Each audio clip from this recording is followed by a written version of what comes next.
Good night, everyone. Tonight, God is good and God is good all the time. My name is Armature Spirit Divine. I'm here to give you a word on tonight. And the title is David spare Saul life. He spared life. David. Every time I look around, he constantly running from Saul. And Saul keep on saying, "I'm not gonna hurt you." He make a oath, and next thing you know, he changed it, and and then when they go face to face, he gonna ask why. Saul ain't gonna have no answers for him. And they're gonna come from 1 Samuel chapter 24, verse 1 through 22. So after Saul returned from pursuing the Philistine, now he was told that David is in the desert. So he was pursuing David, couldn't find him then. So he started fighting the Philistine. Now he ready to go back and try to locate David. So now Saul is keep making an oath, but then he still want to go after David. He keep breaking it. So now he heard that David's in the desert. And now Saul had took 3,000 men, from Israel to set out to look for David. So he's still the king. So, he could do whatever he wants. He taking 3,000 men of Israel to go fight the Philistine, and also go look for David. So he came to sheep pens alone to wait. A cave that, he kept on staying from cave to cave. And then Saul had went into relieve himself, but David and his men will fall back in a cave. Now David can hurt something. And so David was in the cave, so Saul went close to the cave, and David and his men, were fall back. Now Saul don't see David. He gonna look for he know that David's on his desert in the cage. So he by the cage. But David and his men is fall back watching her. And see, David can creep up behind and kill him. But David will spare his life. So the Lord has spoke. So when David do something, David always confront God first. So the Lord has spoke. I will give, your enemies into your hand. So this God speaking. God said, I'm gonna give your enemies into your hand. And then God said for you to deal with them as you wish. And see, God always gonna give you a church. God gonna give him a church. Because you see, David is a mountain. Saul is a mountain. So that means that's a church that David have to make. So then David creep up unnoticed, and cut off the corner of his robe. So now God is giving David a decision, to make on his own. Because he in training. So now this is when David had to have a knowledge. He need acknowledgement, he need discernment. He need everything else, to be a king. And see, God can always train you and test you first. So now David creep up unnoticed and cut off the corner of his robe, and now that David can kill Saul. But David told his men. Now David told his men, remember God gave him a decision to make. God said, I'm gonna deliver Saul and his men into your hands. And you deal with it the best way you can. How you wish. So the law forbid, now this David told his men, the law forbid that I should do such a thing to my master. And the law anoint and lay my hands on him, for he is the anointed of the Lord. So now David is telling his men. Now, see, David had the opportunity to kill Saul, but he chose to spare Saul's life. So he told his men, the law forbid me to put my hands on Saul. So now God told David, I'm gonna give your enemies into your hands, and you do whatever you wish. Do whatever you wish. And now David had a choice to make. So now David have respect for Saul. for somebody that constantly want to kill you, that's going to show you what kind of good person David is. This man constantly keep on wants to kill David for no reason, but David still have respect for Saul, because you know why? Because he is anointed by God. You know, he's anointed by God. So he have respect towards Saul and God anointed ones. So David spared Saul's life. Remember, he was gonna kill Saul. He and God gave him a choice to make. So his choice was to spare Saul his life. So now the scripture does not record it. I had to read this chapter like 3 times. Because he come down. At the beginning it said God said, I'm gonna put your enemies into your hands, for you deal with as you wish. And it don't say nothing else that God said forbid, him to, so now the scripture does not say that. It does not say that. God made such a statement to David or his men. So only thing I could say, that God's spirit led him in the right direction. You see what I'm saying? God's spirit led him in the right direction, and maybe he just forgot to record it, because I had to read it 3 times. I had to read it 3 times, and it did not say that God forbid me to take Saul's life.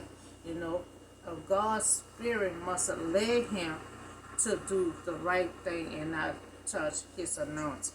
No matter the mistakes that Saul made, he still is a king over Israel. He still is God anointed. So him to make the right choice, God's spirit must have led him to make the right choice. And Saul made a mistake, but Saul are still the king and God anointed. So David had great respect for Saul. Great respect for Saul. In spite of the fact, that Saul keep on trying to take his life. David also respected the position, that he had as God anointed. Now this is a good, honest man right here. He respects Saul, as God anointed. He respects Saul of his position. So so David knew, he will one day, be a king. So David is still is favored in God's eyesight, and he's constantly trying to do the right thing because he do have a future of being a king. And he also knew it was not right to strike down the man of God that had placed on the throne. See, Saul still on the throne.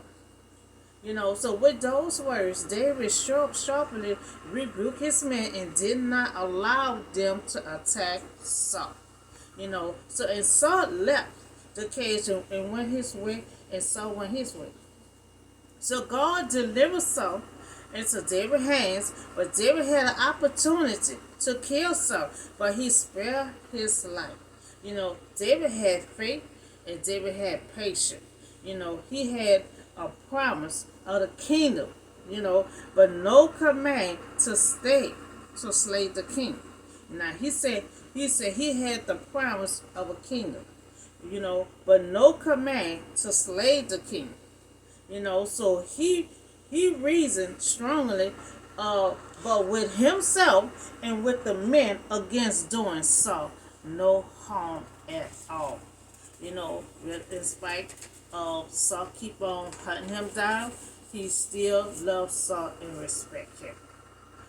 So now David had been running half of his life. He didn't deserve, to be prosecuted by King Saul. For no reason. So we find, the 2 men at odds in the desert, in back of the cave, and David could have killed Saul. He could have had killed Saul, but he recognized that Saul was God anointed. He spoke those words. He said, this is God anointed. So David had chose to forget Saul's wrongdoing, and spare his life. and spare his life. Because Saul did so much, and David could keep on trying to find out what I done. You know, all the stuff that Saul done, David still spared his life, and David still had respect for Saul. So it doesn't matter how good David was. It doesn't matter how good you are. Someone, Saul, it just kept on wants to kill David for no reason because he was jealous of Saul, of David. So it doesn't matter how good, David was, good to Saul, so Saul always wanted to take David's life. All that Saul had done, and always, he always was hunting David down, but he still spared David his life. So David left. David left matters into God's hands, and forget all what Saul had done. David could took vengeance, but he waited for God to set things right. See, God had led him with this spirit. God led him not to kill Saul. So David had went out of the cave, and called out to Saul. Now this is another big thing here of David.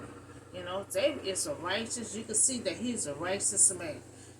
So he called out to David, to Saul. Remember, Saul would walk away, he was about to go home. So David called out to Saul. And when Saul, turned around and saw David, David had bowed down and perpetrate himself with his face to the ground. Not only he spared Saul's life, not only did he respect Saul, but now David at a point that he bowed down to Saul, face down to the ground. So all that Saul are trying to do to David, Saul failed every time. You see what I'm saying? All the time, all these years and months, that Saul keep on trying to kill David. He keep on hunting David down like he a wild animal. But each time, Saul failed. Because God is always on David's side. So Saul failed every time. And it been going on. David gonna be running from Saul for almost 20 years. Because see, David not gonna get in position to after Saul. Remember, David had said, I hope God, I pray that God deliver me from out of your hands. And right in front of them, and right in front of Saul's face. And God will deliver him from Saul. Because enough is enough. And so and you'll think David will be angry. But when he called Saul, he bowed down to his face, down to the ground, and David really, it's the man of God. All that Saul done, he still bowed down to Saul.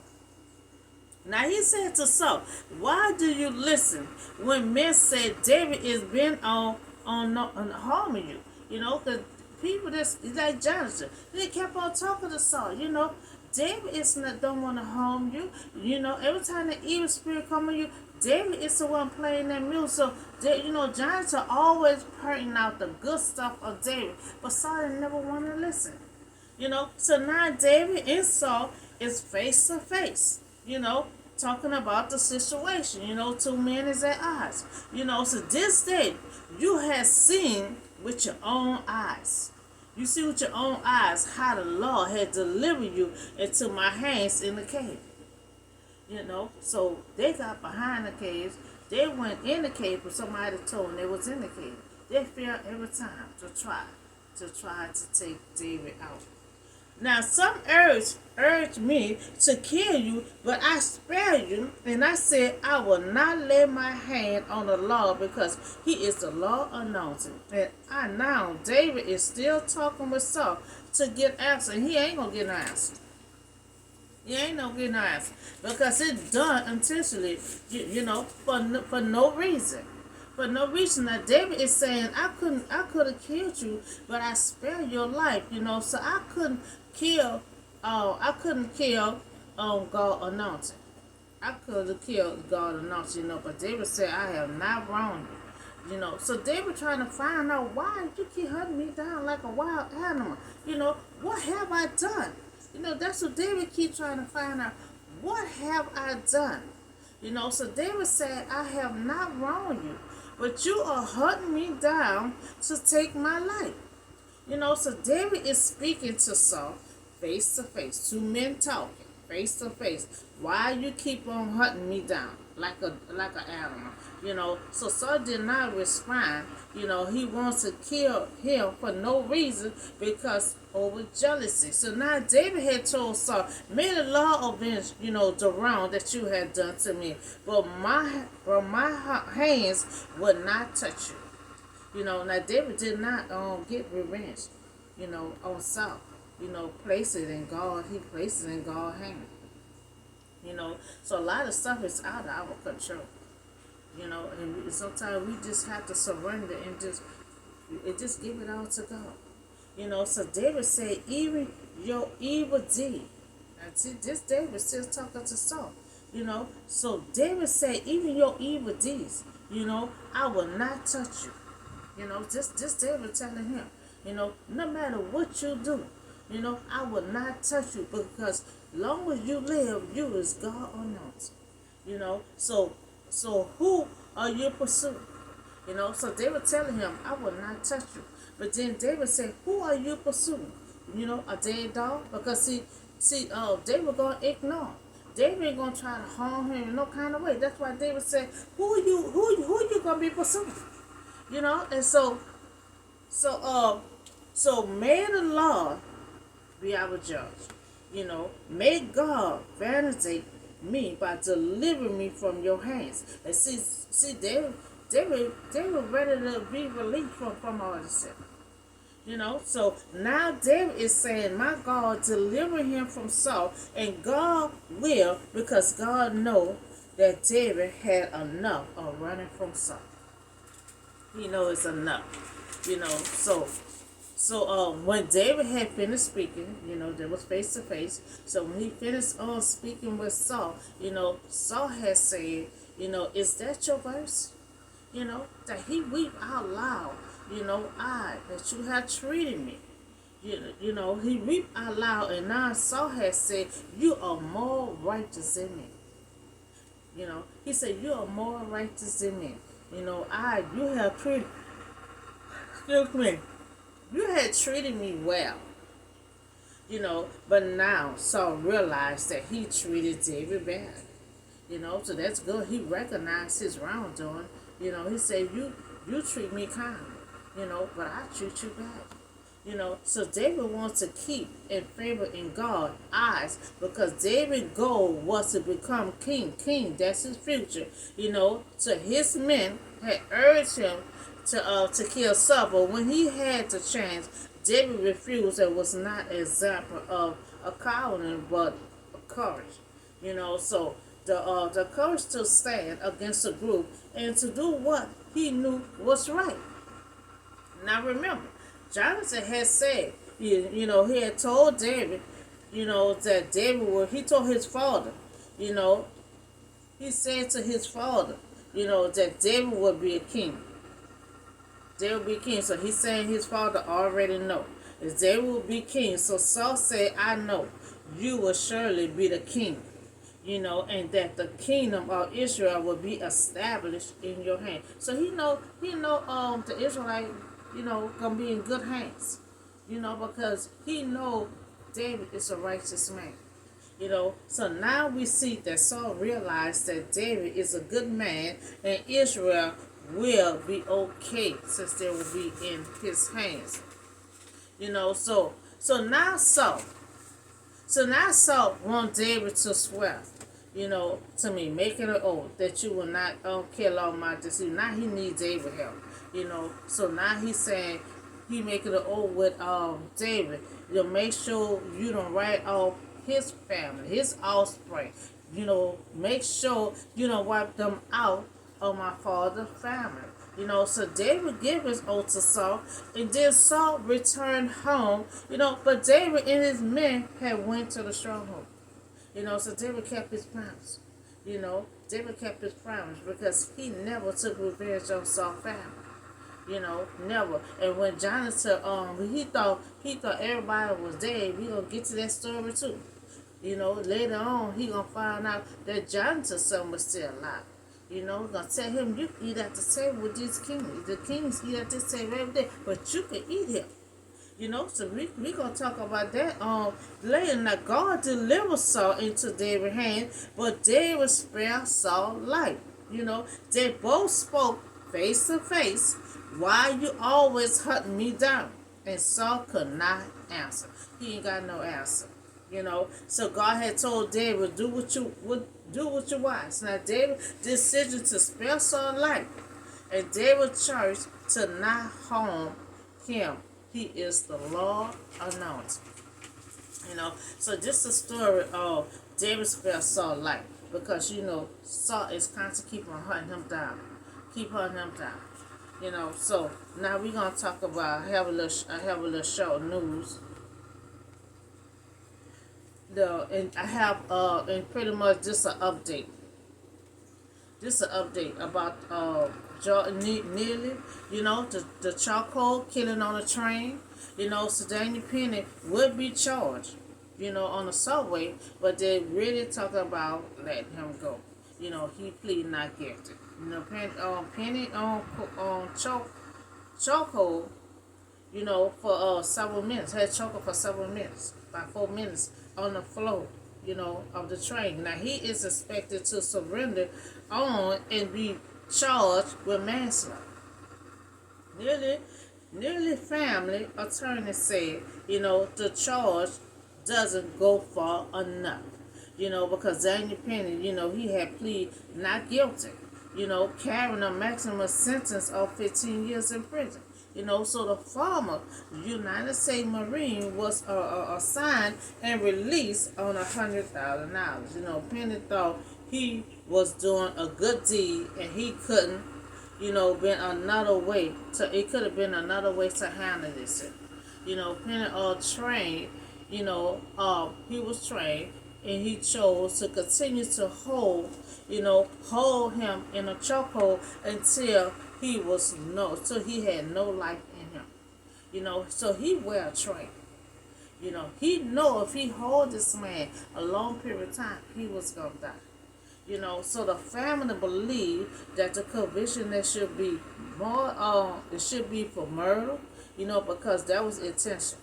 Because he was well trained. He already know you keep on holding this man like this, he will die. He will lose his breath. So prosecutors has said they are seeking, a ground jury indictment. Penny is due back in court on July 17th. That was yesterday. So he thought he was doing a good deed. But he was the only one on the train felt that way. This man's life should have never been, he didn't deserve to die. This is the man that's always be on a train, dancing and, acting a fool. So he was trained and he refused to let go. And if you continue holding him, he will die. So Penny is real trained. So I request that Penny that he be charged. And he refused to let go of this man. Held him in a chokehold until his last days. So he was the only one felt the threat. Nobody else on the train did not feel a threat. So we also had talked about David, how he spared Saul's life. He had an opportunity to kill Saul.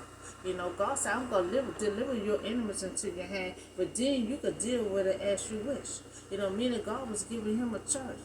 You either gonna do wrong or you gonna do right. And so we just talk about this charcoal. He was trained.